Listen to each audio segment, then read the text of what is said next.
48 Hours is investigating two cold case murders near a popular Colorado ski resort. Annette, Schnee and Bobbie Jo Oberholtzer were both killed on the same night in 1982, just outside Breckenridge. Now, their cases remained a mystery for almost 4 decades. In her first investigation for 48 Hours, CBS News correspondent Natalie Morales reports on what led investigators to the killer. On the night of January 6, 1982, an airline passenger flying above this mountain pass outside of Breckenridge, Colorado, noticed a series of flashing lights coming from below that looked like an SOS, a call for help. It came from the driver of a truck stranded in a raging snowstorm. Dave Montoya, a local fire chief at the time, went to the location after the pilot radioed down the coordinates. What were you thinking as you're driving? I'm thinking, who does that? I thought it was a tourist. What Montoya didn't know then was that he was about to rescue a man who had just murdered these two young women, Bobbie Jo Oberholtzer and Annette Schnee. It would take investigators nearly 40 years to make that connection. We mused about whether or not we were going to die before we solved this case. Back in January 1982, all investigators knew was that Annette Schnee was last seen around 4:45 in the afternoon.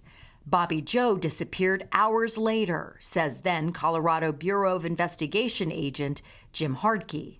Bobbie Jo Oberholtzer was last seen in Breckenridge at about 7:30 in the evening. The following morning, Bobbie Jo's body was found. A bloody glove lay in the snow near her belongings. Annette's remains were discovered 6 months later, about 10 miles away.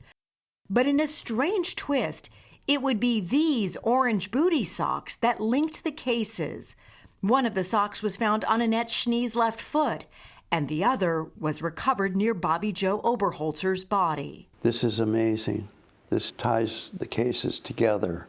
But it wasn't until nearly 4 decades after Dave Montoya saved that stranded motorist that DNA revealed the identity of the killer as Alan Lee Phillips. Everything catches up, but you don't get away with anything forever. You don't get away with anything forever. That's true. Natalie Morales joins us now. Good morning to you, Natalie. Good morning, Gayle. A lot of little twists in this, because the night of the murders, we're going to learn the local fire chief unknowingly helped the killer, and then it turns out that they knew each other. They did. Explain. Well, in fact, Dave Montoya went up there thinking, as he said, I thought I was going to rescue a tourist. He gets up there, he realizes, this guy is the guy I work with in the mines, Alan Phillips. So Alan Phillips that day said he had been drinking too much, wanted to avoid the police on the highway, so he decided to take the mountain pass, and that's where he got stuck. Yeah, and because he knew him, he thought, oh, I know Alan, it's okay. Yeah, and he did report, though, what happened and, rescuing him, and that actually made local news there. So they had a record of him being saved and rescued on that very night that these two young women disappeared. DNA evidence was crucial. Where'd they get it from? Yeah, the DNA was found on the belongings of Bobbie Jo. It was near her belongings, a glove and a bloody tissue. Some of the DNA was hers, of course. But the other DNA, they didn't have a match, and the database didn't exist back then. CODIS was not around at the time until later in the 90s.